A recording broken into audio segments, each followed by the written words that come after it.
we have another routing protocol that we can use, which is the DHCP, Dynamic Host Control Protocol. So some people make a mistake in creating their own pool. So let me give you a checklist you could use in using DHCP and common mistakes you might encounter in your exam. So first things first, you are excluding address, and if you should start with the first usable host, then indicate the first and the last usable number host address that you want to exclude. For example, I have that one for my first usable host and that 20 as the last usable host I want to exclude. So this means the address that my end device would obtain will be .21. So if I have here a network of 192.168.25.1, that is my first usable host, and I want to exclude 192.168.25.20. So these two addresses will claim that this one will be my first usable host and this one would be the last address. So if I wanted to have the .20 for my end device, I would write here 19. So the first usable host I can obtain, and the address that it will give to my end device would be .20. Okay, so I hope the confusion was cleared in this. So after you exclude the addresses you want to assign, you'll create your own pool. So here it is. Here is the red command: IP DHCP excluded dash address 192.168.25.1, my first, then I'll declare the last 192.168.25.20, and I'll just write my pool: IP DHCP pool. I'll just write Rivan, for example. So here guys, in your DHCP pool, Rivan is a variable name, so it's not that case sensitive, but take note that if you have write Rivan, then write it Rivan as the R as the capital and then the rest is a small case, because if you are gonna create a DHCP pool and you declare this one and then there's some conflict in your IP DHCP pool configuration and you have type, for example, IP DHCP pool all caps lock Rivan, this will become a new DHCP pool and another network that the DHCP will obtain, and of course the information is also new. So make sure that whatever DHCP pool name you have used, just stick with it. Inside this mode, you are gonna declare the network that will give address to every device that will obtain. So I'll just declare network and 192.168.25.0. Then I'll declare the subnet mask, which is /24,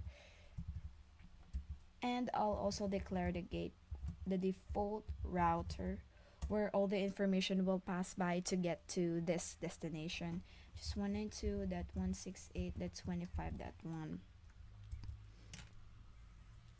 So some get confusion in writing the network. This is very important, so you have to be very careful in declaring which network will give address to all devices under the pool you created. Now, most mistakes doing in DHCP pool is that once you write the network address and mistakenly had a typo error in it, you rewrite the command, but notice that it is not accepted.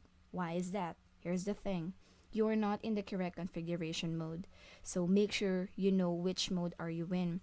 So most of you guys, when configuring DHCP and you're like you mistakenly had a typo error on this network and you put a 26, then you just type network and just 192.168.20.25.0, then declare the subnet mask, which is /24, and then when you enter it on the command it says invalid command, and it's like the arrow up is right here because you are not in the correct mode. That's why it says that it's in a valid command. So before you declare the right configuration of your network, first you have to go inside the DHCP mode and then declare the DHCP pool that you have created, which contains the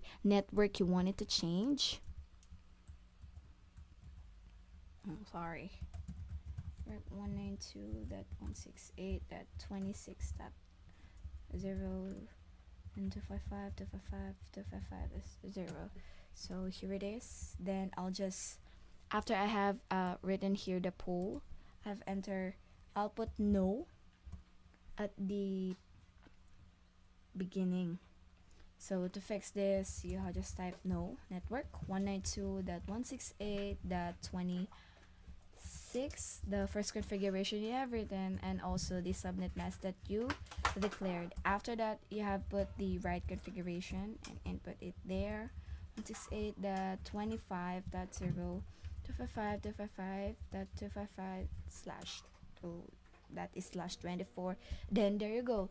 That's how you configure and rewrite your DHCP pool configuration. You have learned excluding IP addresses by using DHCP. So now let's proceed with the SIMLET.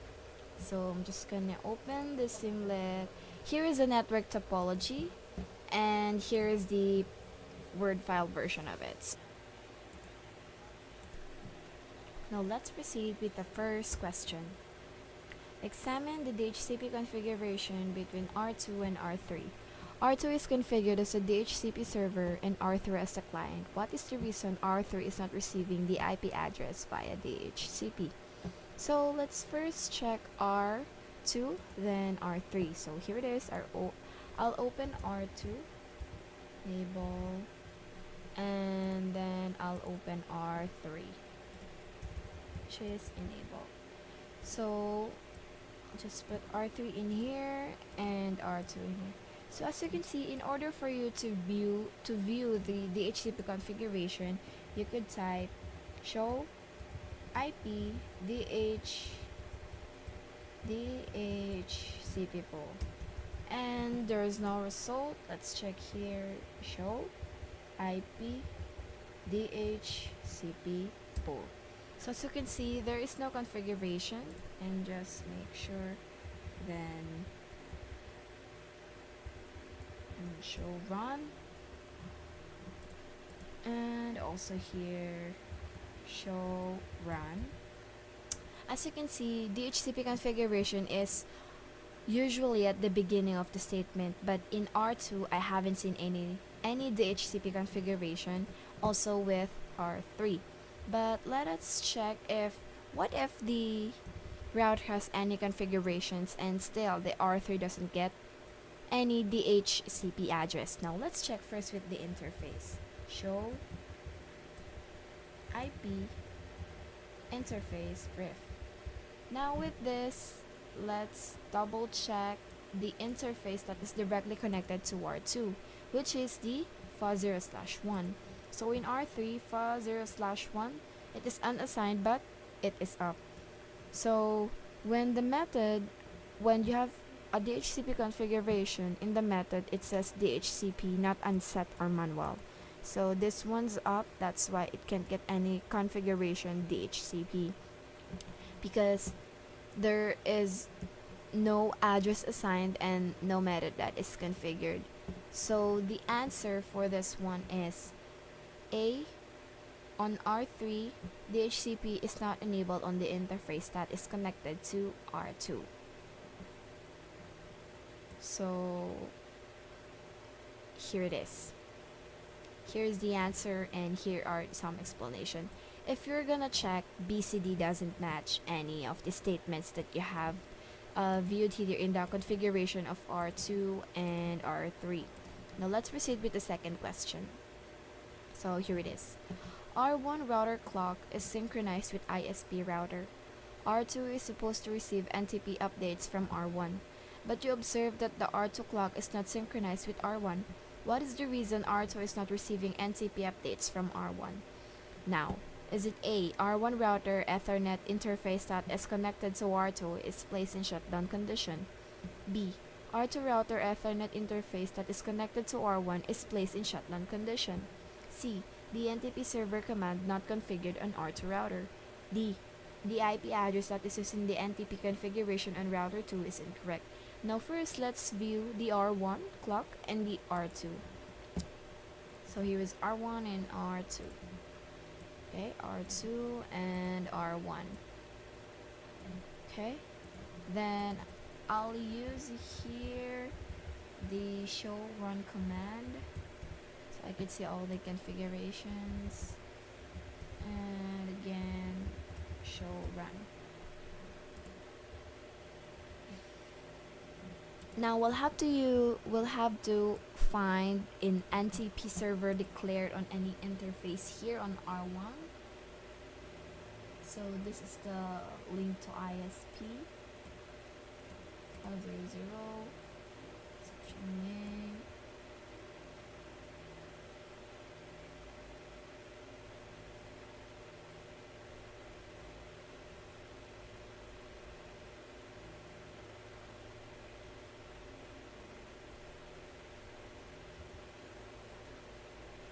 Doesn't show here. I'll use show NTP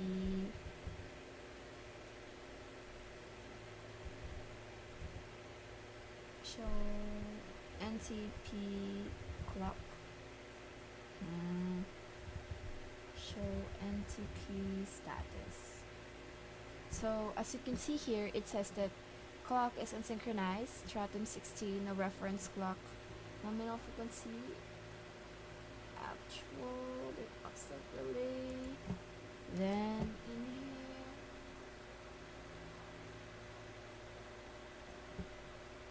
so as you can see here on my R2, there is an NTP server that is 100K0. Now if you can see here, the address is a little bit odd because it has a 192.168.100.1. So let's check with R1. Show IP interface brief. So let's just check the interface that's R1 and R2 linked in. So in R1 file 1/0 and in R2 it's file 1/0 also. So if we're gonna check here and then show IP interface brief, you should see the right address. And as you can see that the network is 10.1 and also in here it 10.2. So basically the right answer for this question would be D. The IP address that is used in the NTP configuration on router 2 is incorrect, because as you can see, the address that is stated here is on the .10 network, and the NTP that we have viewed here is said to be on the .100 network. So that's why when we showed here the NTP status, you see that it says here clock is unsynchronized because the IP address is misconfigured. So here is the explanation. And so let's proceed with the third one. So why applications that are installed on PCs in Route 2 LAN network 10.100.20.0/24 are unable to communicate with server 1. So the PC in R2 are unable to communicate with server 1. So again, the PC in R2 LAN and server 1. The PC in R2 LAN and the server server 1 are unable to communicate. So this PC can communicate with this server. Now, first things first, let's check with the router configuration.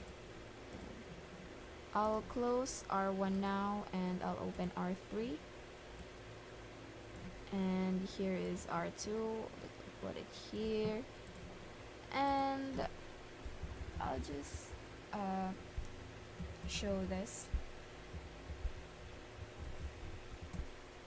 There are two possible ways that this might have. The first one is one of the routers have an access list which is blocking the traffic that could be possibly blocking the PC accessing the server. or it could be that one of the routers doesn't have any routing table, or didn't registered on the routing table of the devices. So let's see here in R3, so it doesn't show any access list, and in R2, there you have it. You've seen an access list and it's blocking the 172.16.200 and then permit any server 1 block. So if we're gonna match the question with this one, we can conclude that a standard ACL statement that is configured on R2 is blocking the traffic source from server 1 network. So that would match the question, and here is it, and you can also view the explanations right here. Now let's go to question number 4. So users complain that they are unable to reach internet sites. You are troubleshooting internet connectivity problem at main office. Which statement correctly identifies their problem on router 1? Now let's go with the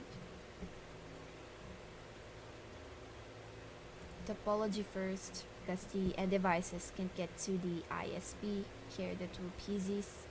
So I think we should check the R1. I'll just close this router 3, open the topology and the R1. So here it is. Let's have the configuration for that, which is show run, and let's check the interface, which is FA0/0 going to the ISP, and we'll check also the FA1/0 and FA0/1. So as you can see here, it has a security protocol, which is NatPat. So there is a checklist for NatPat. You see, we have 3 of them. So first, in NatPat, you're gonna enable them on the PIC router. So it's the router or the device going to ISP. But the first checklist that you need to identify is you need to know the interfaces, which are you gonna declare the outside and which are you gonna declare the inside. So as you can see here on FA0/0, which is right here, and it's going to ISP, you have to declare this as the outside, and everything that is going to the local LAN network, that is gonna be inside. But as you can see here on FA0/0, the declared interface is on the IP NAT inside, which is indeed the wrong configuration mode. And if you see in FA0/1, it's declared the outside, when in fact it's not directly connected to the internet. So this one have a NatPat misconfiguration. That's why the end devices doesn't connect or doesn't have an internet. So you can conclude in the statement that A, NAT configurations in the interface are incorrectly configured. B, NAT translation statement incorrectly configured. C, interesting traffic for NAT ACL is incorrectly configured. D, only static NAT translation configured from the server, missing dynamic NAT or dynamic NAT overloading for internal networks. So the answer for this one is A, NAT configuration and the interfaces are incorrectly configured. So as you can see here, we have the same answer, and you see the same explanation with this one. So make sure when you are using NatPat for your security to access the internet for the end devices, you have to declare the right interfaces, so the network would know which traffic they will pass the network to get to the destination. So that's it. That's how you configure DHCP and a little knowledge about your NatPat. So I hope guys you learned something from this one.